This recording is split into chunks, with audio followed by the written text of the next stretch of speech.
Welcome to TV20 News. I'm Dan Monroe. Here's a look at what's coming up. There's been a lot of people being nervous. They're thankful for the support that they can get today, but they're nervous about how long this is going to last. As lines grow for food pantries, so does concern. Many are worried about how long SNAP benefits will be delayed.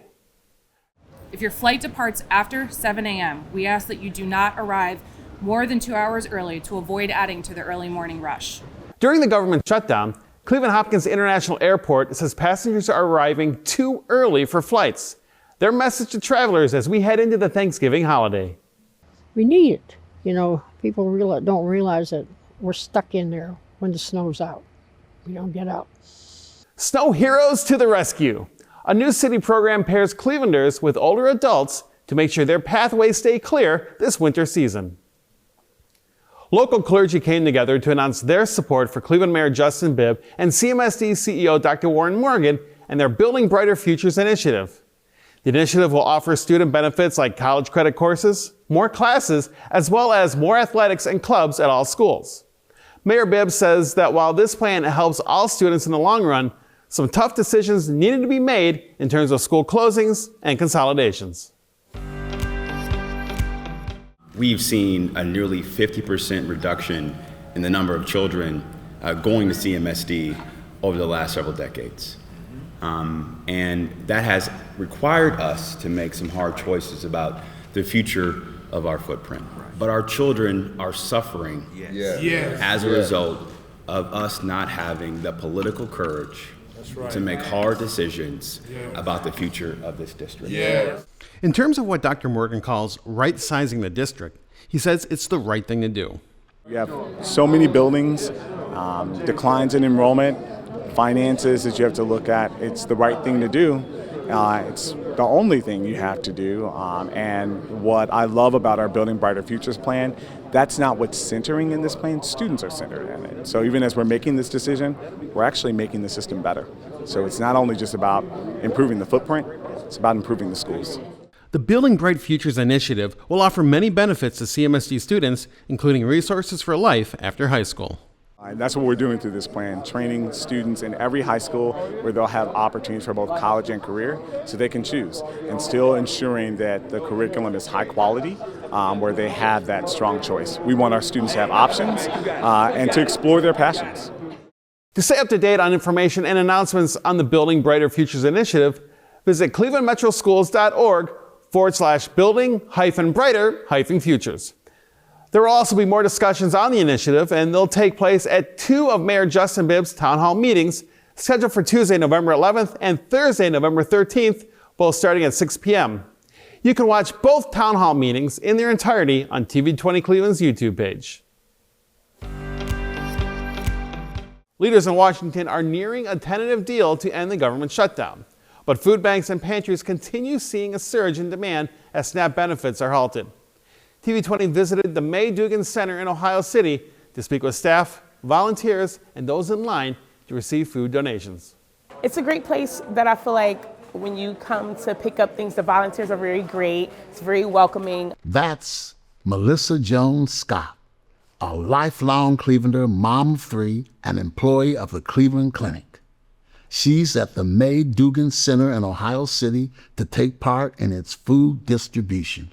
I would say it's definitely beneficial to just not assume that the only families that come through are people who need government assistance, but the cost of food has gone up so much that working families with children are in need. The May Dugan Center is a multi-service agency that serves people throughout Cuyahoga County.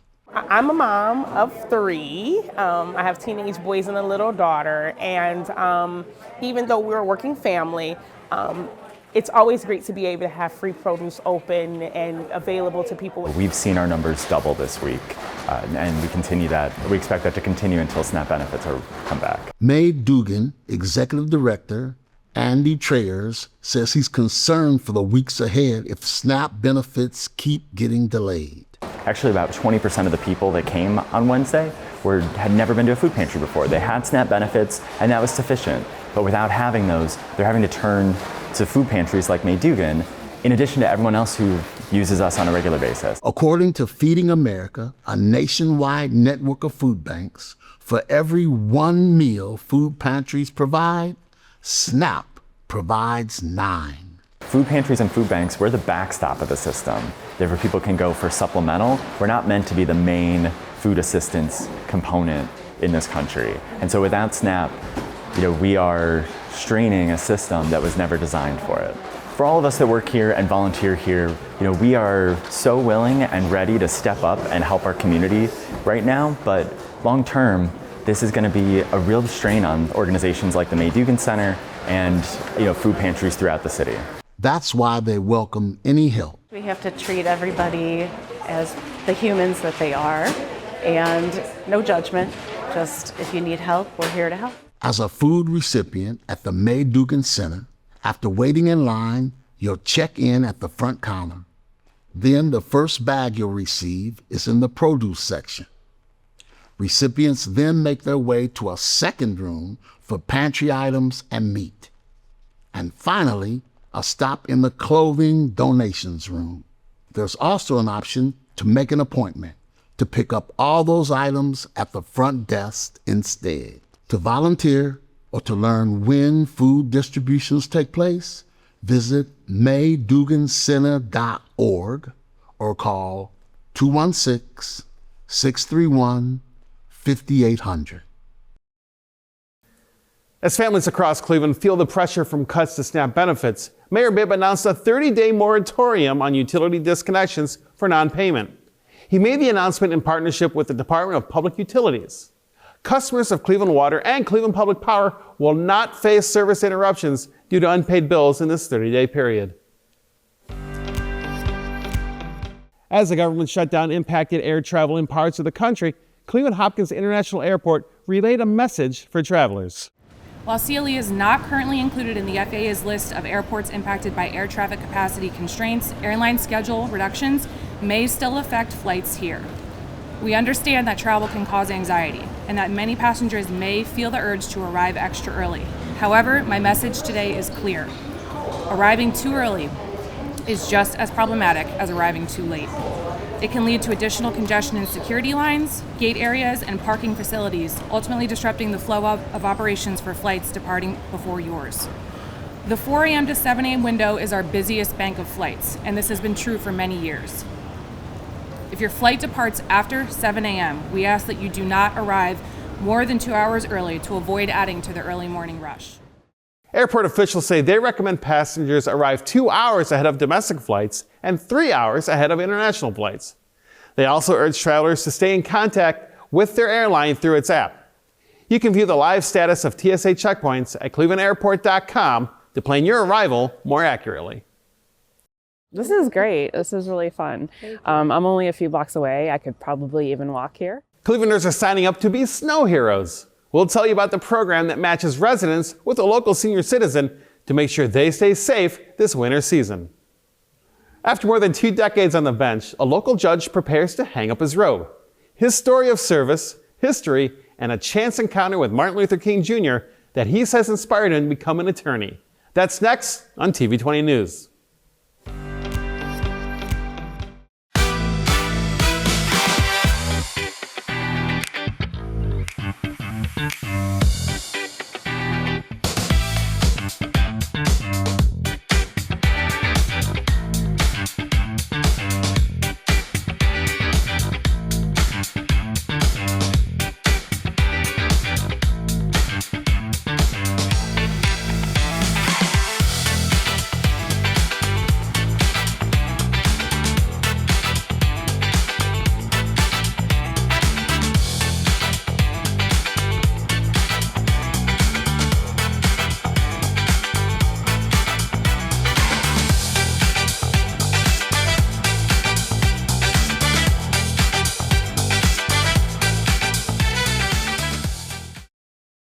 Do you love to sing, dance, or act?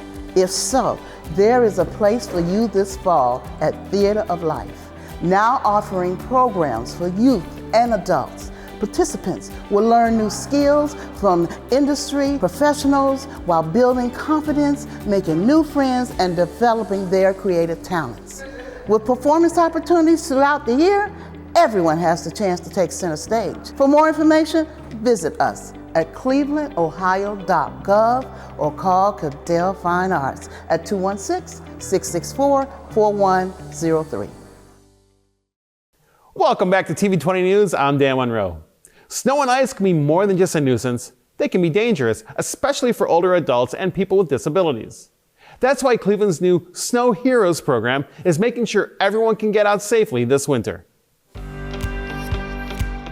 We need it. You know, people don't realize that we're stuck in there when the snow's out. Winter in Cleveland can be tough for anyone, but it can be especially challenging for older adults or people with disabilities. So other cities do snow angels, but we kind of thought with us having Superman, we could just be snow heroes. We thought that that was pretty cool. We're hoping to kind of bridge that gap so that the seniors and the other disabled residents know you're not alone. Enter Snow Heroes. The city's Department of Aging pairs a hero with a resident who needs help keeping their sidewalk, stairs, or ramp clear in the winter months. I just moved into this neighborhood a month or two ago, and I was looking for something to do to help out in a small way. Put my information in, I got an email, agreed to do a background check, and then that's it. TV20 was there when snow hero Ellen met her resident, Carolyn. A Snow Heroes resident will be within a 1-mile radius of their home. Ellen will bring her own shovel or snowblower and a safety vest provided by the city. They will get a robocall from us when there's 3 inches or more. And so that's kind of their sign to activate and to go into action to help their resident. So it'll be within 48 hours that we're asking them to go out and assist. This thing freezes very, very bad. For Ellen, Snow Heroes is about more than volunteering. It's about keeping her community safe.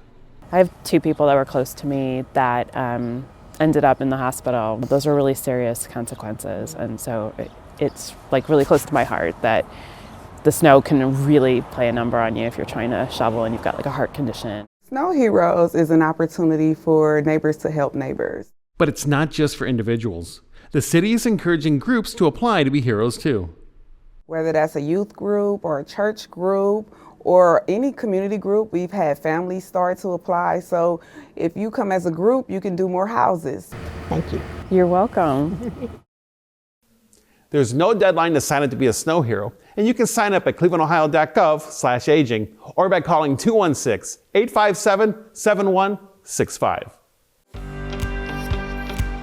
TV20 was there as students took part in National STEM Day, getting the chance to explore future careers in science, technology, engineering, and math. It all took place at the Department of Public Utilities. We have Cleveland Clinic here, who's also going to make sure they learn how to be a nurse for a day. We have Cleveland Drones here. We have First Federal of Lakewood. We have the Foundry, Cleveland Water, the Sewer District. Awesome, awesome people here to learn about careers in STEM and have some awesome time. Students can come and learn about the different organizations around and things that they can become involved in. We are here to promote our Launchpad to Nursing Boot Camp, which is a program we have to inspire future generations and students to really see what nursing is all about and to experience what the day in the life of a nurse would be like. I'm hoping to pursue a career like STEM or just some STEM related career. I feel really good because then a lot of people can be educated about STEM since there's experienced people here to teach them about it. National STEM Day is celebrated annually on November 8th. The Department of Public Utilities hosts the event, which is free to 5th through 8th graders across Cleveland. Students had a day full of hands-on learning, raffle prizes, speakers, and exhibits. Okay, now here's a look at what took place at the City Council meeting this past Monday night.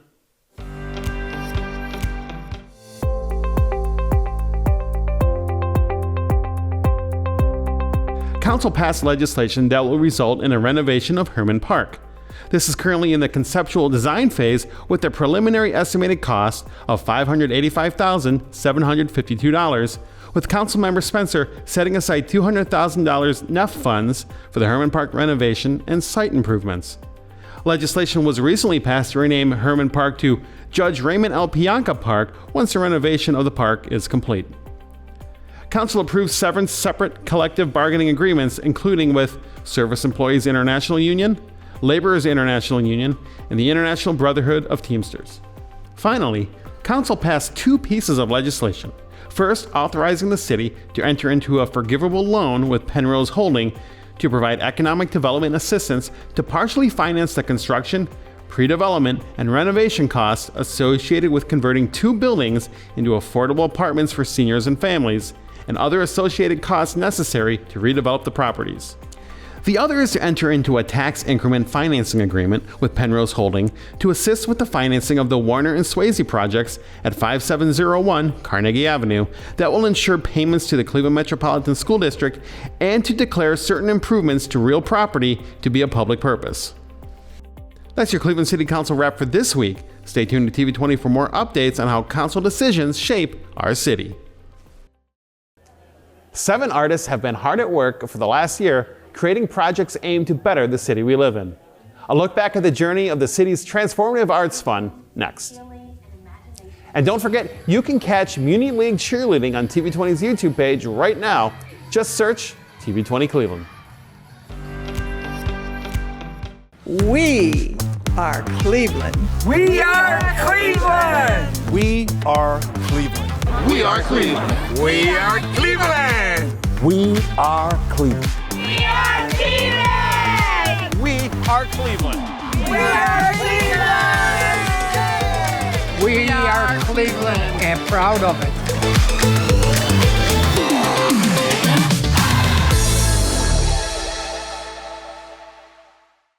This fall, the Cultural Arts team is bringing free, hands-on arts programming to recreation centers across Cleveland.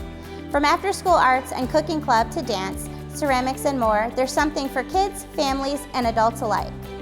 All instruction and materials are provided. Registration is open now. For a full list of programs, check us out at clevelandohio.gov or call 216-664-4183 for more information. Get creative this fall with the Cultural Arts team.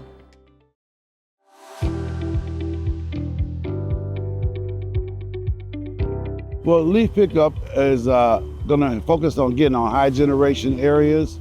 And for those people who want to know where they're high generation or if they're in a high generation area, they can refer to the City of Cleveland Department of Public Works website. And there'll be a link in there that will tell you whether or not you're in a high generation leaf area. For those residents that are not in the high generation leaf area, they get back up to 20 flat bags of leaves for their normal waste collection pickup service.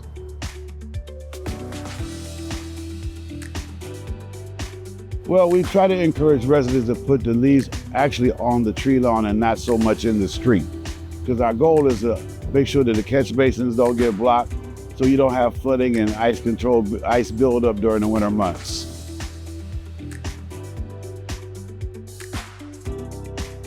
Just be patient with us.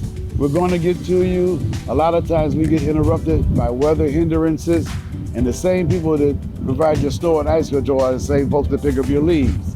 So when we have to pivot or divert for snow and ice control service, we intend to resume leaf pickup immediately thereafter. Welcome back to TV20 News. I'm Dan Monroe. After more than 2 decades on the bench, one judge at the Cleveland Municipal Court is preparing to hang up his robe. TV20's Gabby Hart sat down with Judge Charles L. Patton Jr. to reflect on the history he leaves behind.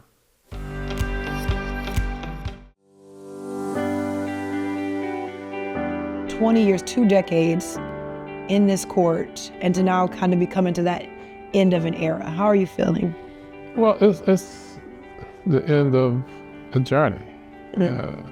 Something I wanted to do since I was in junior high school was become a judge. A journey that started with a chance encounter and a life-changing question. Martin Luther King finally gets around to saying hi to the other guests in the rooms.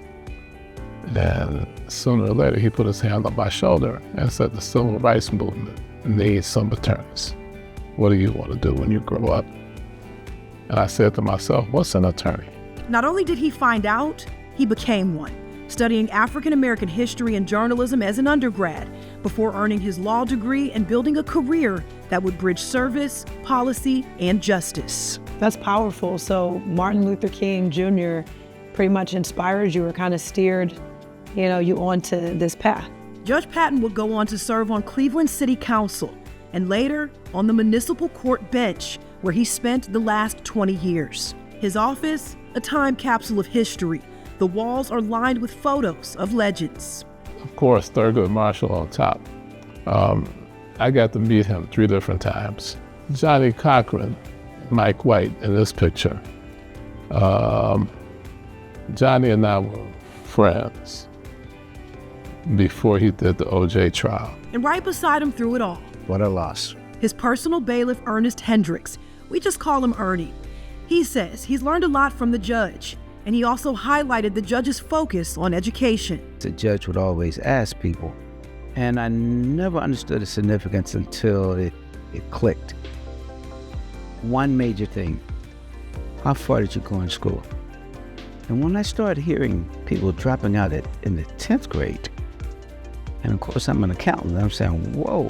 On the bench, Judge Patton turned that question into action. I give book reports to defendants in jail to do. The judge also led the Veterans Treatment Docket, one of the court's specialized programs designed to solve problems and help people. I put people on probation and tell them to go to Tracy. Our probation department will send them someplace to get their GEDs. So that one of the happiest moments that I've experienced is when I've gone to graduations and seen people walk across the stage getting their GED or their high school diploma, and their family is happy, and they're on a different path. Those specialized dockets we do here in Cleveland are part of why we're a people helping people court. When asked about his biggest challenge, mental health. It's really a struggle. It's a struggle that goes back for centuries, though. It's nothing new. And one of his greatest accomplishments? That he was fair, understanding, and assistant help a lot of people. He can walk down the street now and someone say, "Thank you very much, Judge Patton, because you asked me to write a book report." Very interesting, a book report, which changed their lives, encouraged a lot of people to attend school. And long before the road, Patton made his mark on Cleveland City Council, helping open the first standalone Head Start building in the country, right here in Cleveland. I'm so happy that it's there. Early childhood education that people took advantage of didn't exist until I was on city council, and by a fluke of accidents, 2 people meeting in the park, that happened. So I look at it and say, one of the better things I did. So Judge Patton's last day in office will be January the 6th. That is when a new judge chosen by the voters will be sworn in. Now, while Judge Patton might be leaving the courtroom, I think it's safe to say that the impact he had on this city and inside of this building will stand the test of time. For the Cleveland Municipal Court, I'm Gabby Hart, reporting. Thanks, Gabby. Months of hard work, determination, and community support. And now, 7 Cleveland artists can finally celebrate their work. TV20's Cornell Calhoun III brings us the final event that recognized these artists, awarded in the city's Transformative Arts Fund. It's been an exciting 12 months. This was not an easy thing for all of us to be able to execute all that we've done. An entire year's work. We are here to celebrate what happens when artists lead and communities rise.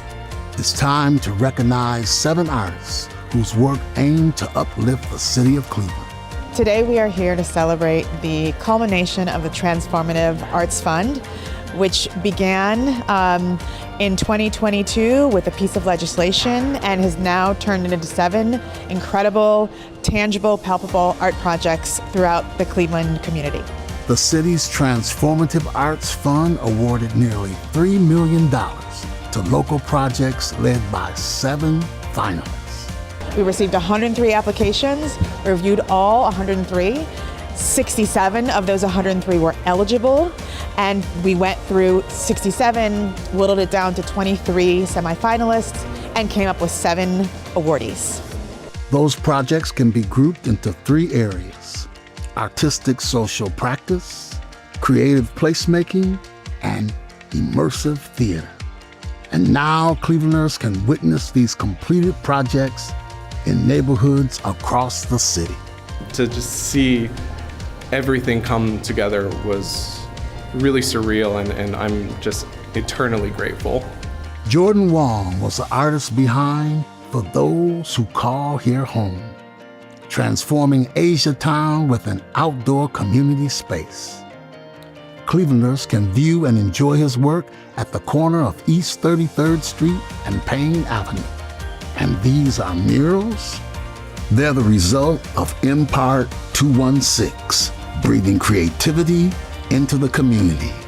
The project, led by Robin Robinson, meant to bring life and color into the Mount Pleasant community. She worked with 12 artists. They did 6 murals, and those artists were paired together so that the seasoned artists were imparting knowledge to the emerging artists.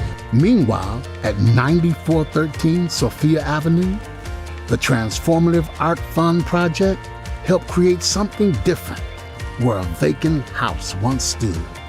A project done by Melina Grigoli, where she took a house from the land bank and she did a choreographed deconstruction of that house, and it has been returned to the ground. The home, condemned by the Cuyahoga Land Bank, was biocycled and transformed into a sculpture. Our forward-thinking activations ask the question, what does it mean to birth in the future we deserve? Jamila Rockman was the lead artist for All Our Babies, Birthing the Afro Future. The project focuses on uplifting Black families through education, community, and empowerment. For all of you who are friends with artists, please remember that we too can help solve the city's issues through design, creativity, and advocacy. For Art's Sake was led by Kumar Arora. 8 events across the city blended the idea of helping artists create an experience and find ways to market and monetize their work. Ariel Varez led Store Avenue, Phoenix Project, murals to uplift the human spirit. That happened in the Clark Fulton community, and he did 10 incredible murals with his crew called No Pressure, No Diamonds. I went back to my roots to create a world with my cousins. And Letitia Wilson Stone was the artist behind The Portals of Knowing, an experience where the audience members were transformed to characters in a play.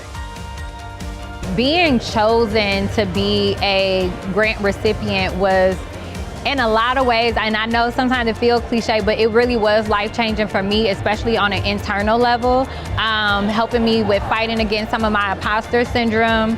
It was just a joy through and through, and I'm excited, and now it's like closing out so I can take a breath and also just reflect and take it in on like all of the hard work, but most of all, how much impact we had on people's lives. A year is not a lot of time. It's not a lot of time at all, but we did a lot of work, so I'm proud of everybody that's here. The city partnered with Assembly for the Arts and the Land Studio to serve as expert resources for the Transformative Arts Fund program. Awardees gave quarterly progress reports to the city as they worked on their art projects. And now, the city can enjoy them too. Thanks, Cal. We are constantly uploading new content on our TV20 Cleveland YouTube page, so make sure you hit that subscribe button so you don't miss out on anything. You can also connect with TV20 Cleveland on your favorite social media platforms like Facebook and Instagram. Thank you for watching TV20 News. I'm Dan Monroe. Be sure to stay tuned for more on TV20. We are Cleveland.